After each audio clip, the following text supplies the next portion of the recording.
nafsu. Ya. Kalau manusia dua, punya akal dan juga punya nafsu. Ingin melakukan sesuatu harus dipikir dulu. Ya, sunnah Rasulullah misal makan. Kalian mau makan kan? Ya, sebelum makan apa? Baca doa. Nah, terus apa lagi? Sunnahnya pakai tangan, cuci tangan dulu. Sunnahnya pakai tangan. Ya, makan pada saat lapar. Berhenti sebelum kenyang. Ya, setelah makan jilat. Jilat itu sunnah. Ya, nggak ada yang bapak kotor itu sunnah. Ya, karena di dalam tangan kita ini terdapat enzim yang mana kalau kita setelah makan kita jilat tangan kita itu juga bermanfaat. Tetapi kan kadang ada yang bilang itu jorok. Nah, tapi kalau yang namanya sunnah itu sudah dibuktikan. Oke, selanjutnya ya sujud syukur. Tadi apa yang dimaksud sujud syukur? Ada yang tahu? Sujud syukur? Ada yang tahu sujud syukur? Ya, apa itu sujud syukur? Sujud, ya terima kasih. Terus apa lagi? Mendapatkan nikmat. Kau mendapatkan nikmat. Sampai kemarin kalian habis lulusan kan? Ya.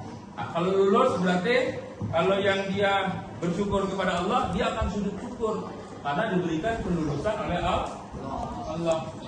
Ya. Terus dikarenakan terhindar dari musibah. Apa maksudnya terhindar dari musibah? Iya, terhindar dari bencana, betul, putra. Ya. Oke. Maksudnya adalah terhindar dari musibah. Misal, nih kasih kan naik motor bareng sama abang pulang, ya kan? Naik motor, tiba pulang di jalan kecelakaan, motornya hancur, rusak, tetapi orangnya selamat. Apa yang dilakukan? Sujud syukur. Kenapa? Karena Allah masih menyelamatkan kan? Jadi kalau misalkan Allah nggak menyelamatkan, berarti motor sama orangnya sudah meninggal. Oke, selanjutnya lihat lagi sujud syukur tadi dimaknai. Lihat apa? Di situ lihat, baca di dalam bukunya di halaman 78, lihat sujud syukur. Apa hadisnya? Baca dari hadisnya. An Abi Bakr. Ya, baca hadisnya.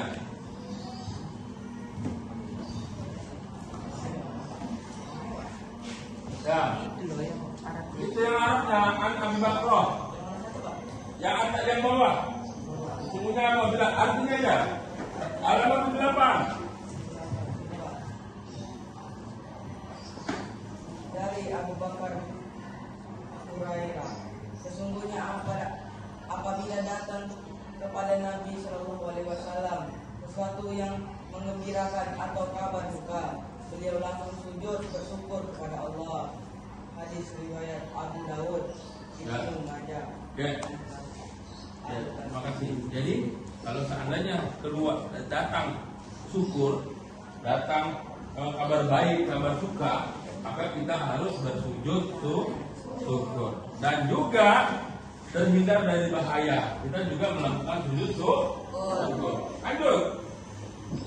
Lihat, dalam sujud yang dilakukan sebagai tanda terima kasih. Siapa yang kemarin yang suka nonton Indonesia dulu?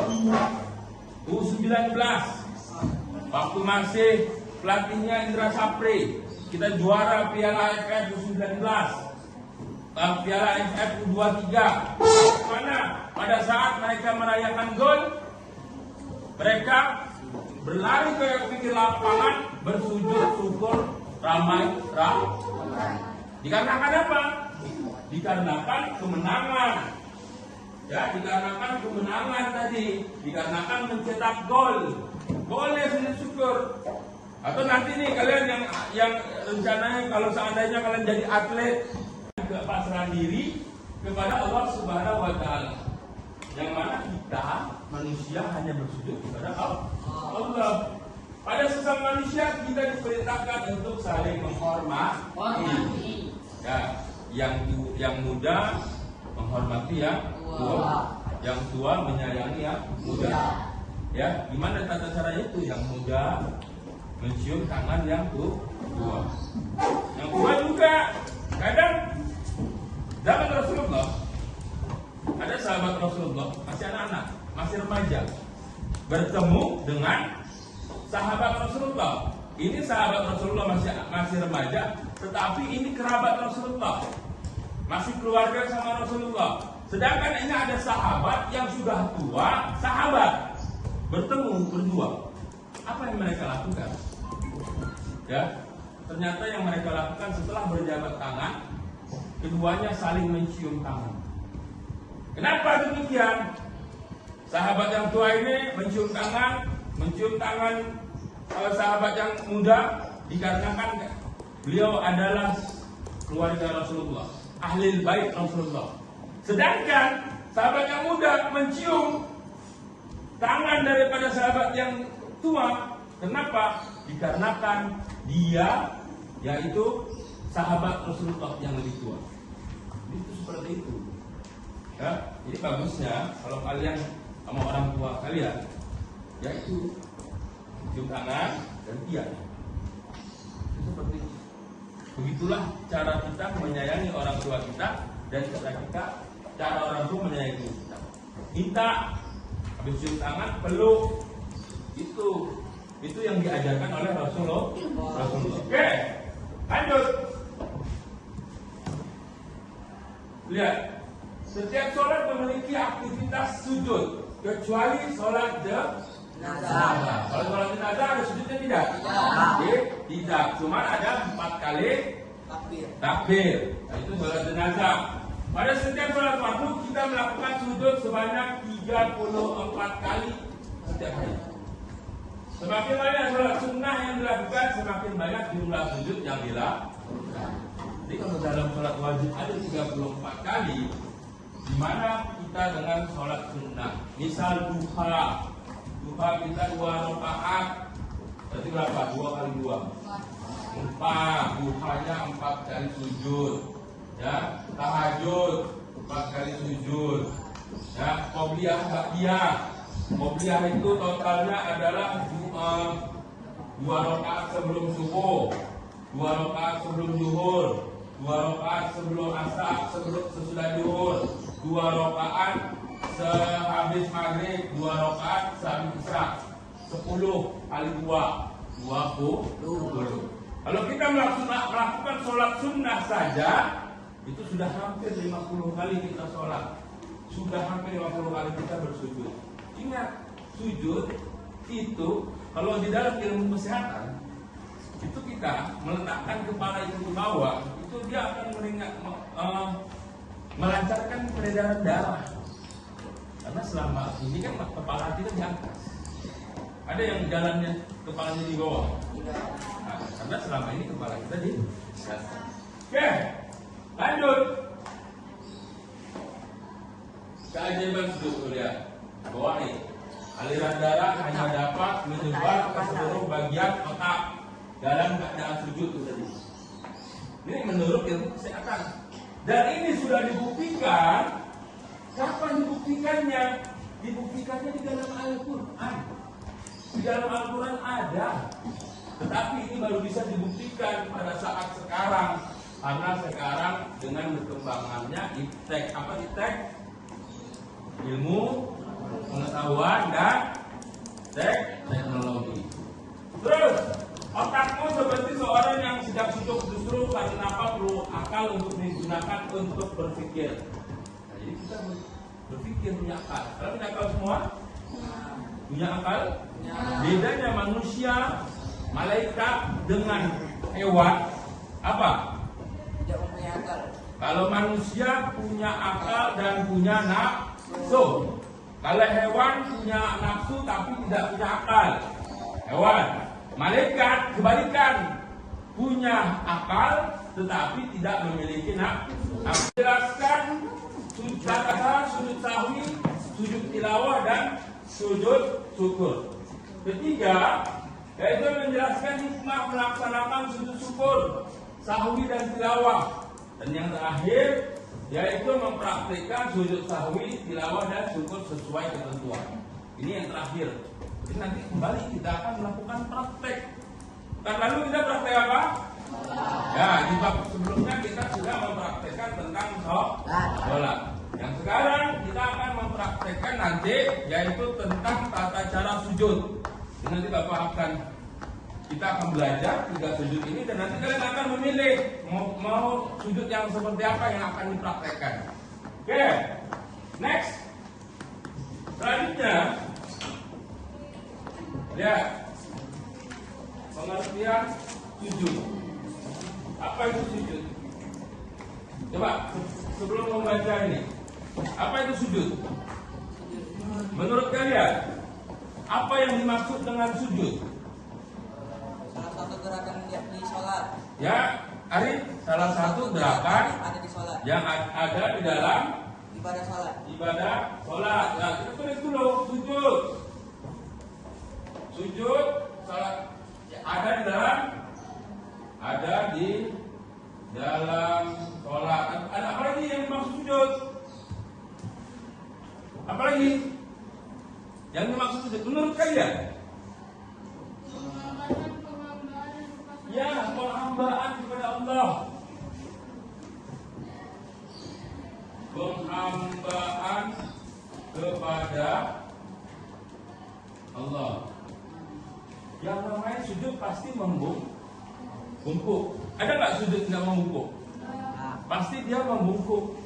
Manusia kalau sudah dia membungkuk, berarti dia sudah menghambakan diri kepada Allah. Makanya dilarang. Bahkan kita nih, kalau misalkan kita sebagai manusia, kita nggak boleh mensujud kepada orang lain, kecuali kita sujud kepada orang tua kita.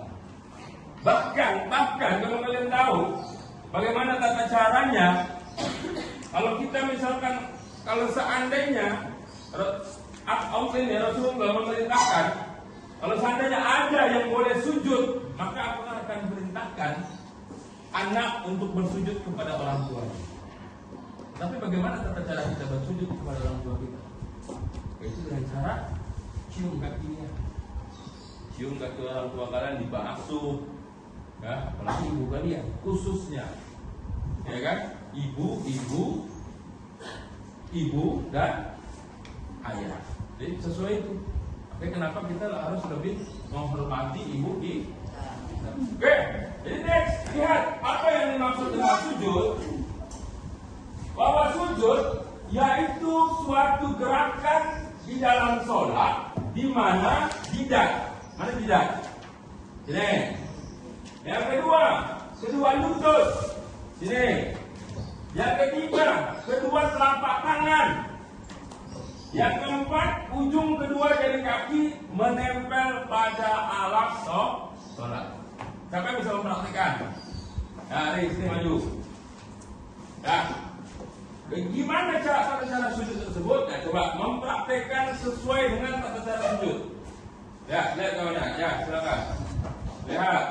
Ya, lihat ini. Lihat ini tangannya sama, telapak tangan. Terus jidat, kedua lutut. Yang terakhir adalah ujung kedua jari kaki menempel ya teman. Jadi kita cara sujud. Jadi bukan ada yang sujudnya ubun-ubunnya, ada nggak kayak gitu? Yang sujudnya gini nih. Nih, jadi dia nggak suka jidat yang nempel tapi kepala. Karena main-main. Nah, jadi tuh, lihat nih gambarnya. Siapa nih? Ada yang tahu sama mana? Siapa? Asal mana? Asal mana negaranya? Klubnya di mana? Oh iya, Liverpool. Oke. Ini tadi Kata Islam bahwa sujud menggambarkan penghambaan dan juga pasrah diri kepada Allah Subhanahu wa taala. Yang mana kita Apa Pak? Itu kan ada di ya, yang sajadah ayatnya yaitu Quran surat utama, contoh surat As-Sajadah, yaitu surat Al-A'raf ayat 206. Arafah. Al-A'raf ayat 206.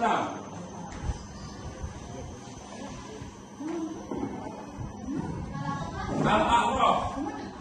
Silakan buka di Al-Qur'annya Al-A'raf ayat ini Al-A'raf ayat terakhir berarti 206.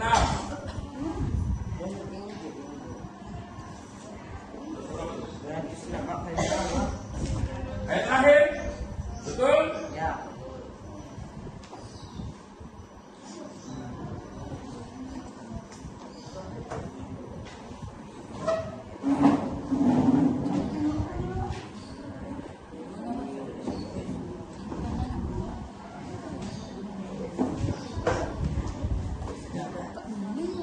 Nah, apa bacanya?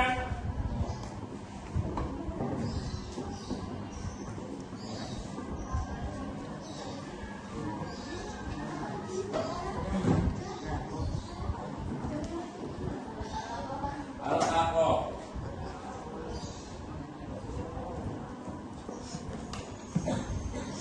Apa bacanya? Ayat terakhir. Yang terakhir Pak. Ayat terakhir. Ya, surat ke-7 ayat terakhir. Lihat. Bacanya apa? Baca Sam.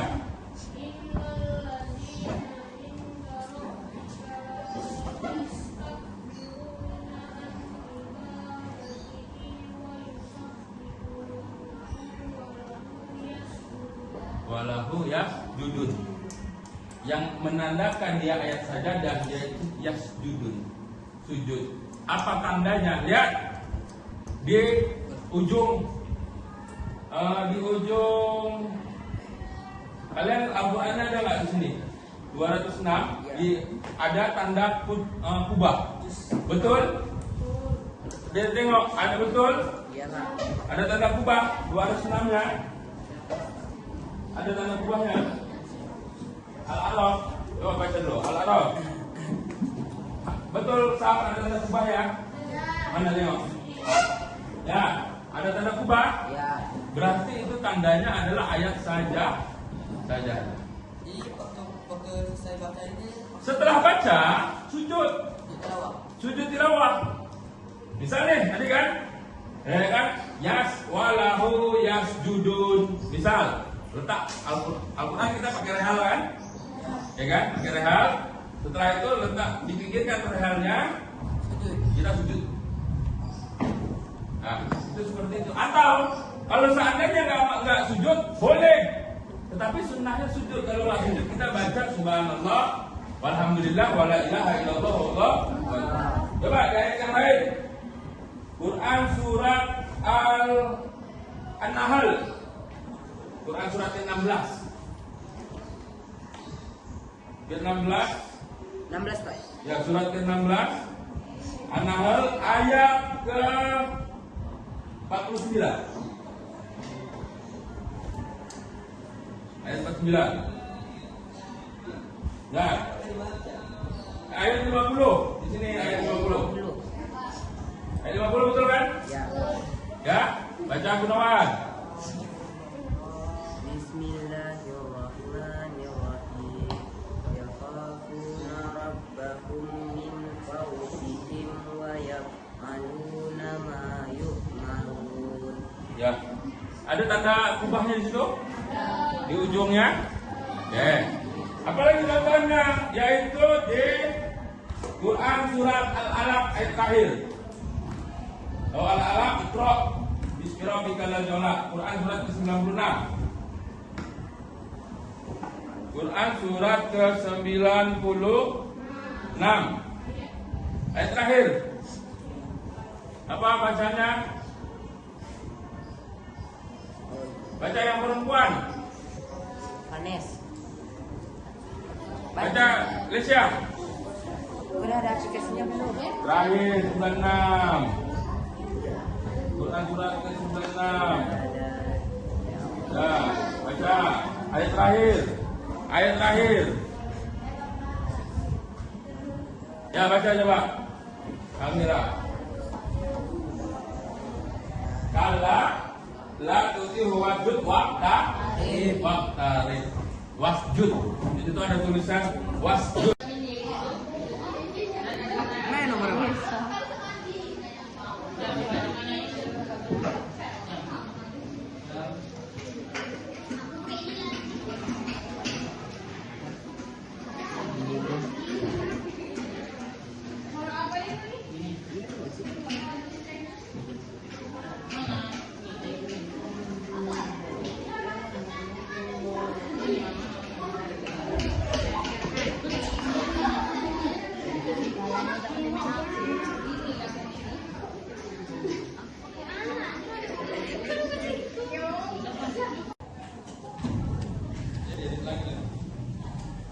Lah, kamu pandai.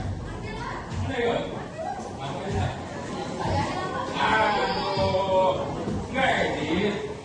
Nanti bapak yang editornya. Nah, hari ini soalnya harus diposting. Nah, banyak kali ceritanya.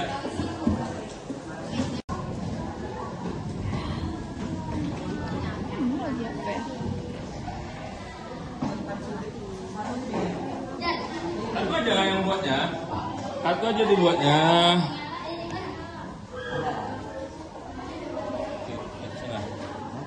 Satu aja. Nah ini kan ada tuh. Nah itu buat aja. Kasih nama kalian. Di mana, Pak? Tuh, tengok Isam di sana. Ingat, tadi kanva itu silakan dibuat. Terus kalau belum selesai, silakan buat di rumah, dikumpulkan untuk pekan depan, dan juga berlatih untuk tata cara video, tata cara sujud tersebut menggunakan, silakan melihat video di YouTube. Pekan depan kita akan mempraktekkannya, maju satu-satu seperti tata cara sholat kemarin. Oke, sampai sini ada yang bisa menyimpulkan apa materi kita pada hari ini? Tentang sujud, Pak. Tentang sujud hari, betul. Apa lagi? Yang lain? Materi kita tentang hari ini Ibadah sholat. bersyukur, yaitu dengan cara sujud syukur. Apa lagi? Kesimpulan kita Tentang salam. tentang Salam. salam. Bagaimana tata cara salam dalam melakukan sujud. Oke, itu kesimpulan kita. Dan juga bagaimana tata cara sujud, baik itu sujud silawat, sahwi, dan sujud syukur. Oke. Untuk ke depan, nah seperti biasa, jangan lupa tugasnya dikumpulkan dan juga dan lain-lainnya dikumpulkan, dan persiapan untuk kita ulangan harian yang ketiga, ya, tentang bab tata cara tentang bab sholat. Oke, maka dari itu terima kasih untuk kegiatan kita hari ini. Semoga apa yang kita lakukan hari ini bermanfaat dan diberkahi oleh Allah Subhanahu wa taala. Amin. Allahumma amin. Oke, dan juga mohon maaf kalau seandainya ada kesalahan baik dalam perkataan dan mengajar dalam hari ini. Bapak ucapkan mohon maaf dan sebesar-besarnya. Oke, Bapak kita akhiri dengan doa penutup majelis. Subhanallahumma wa bihamdika asyhadu an la ilaha illa anta astaghfiruka wa atubu ilaik. Assalamualaikum warahmatullahi wabarakatuh.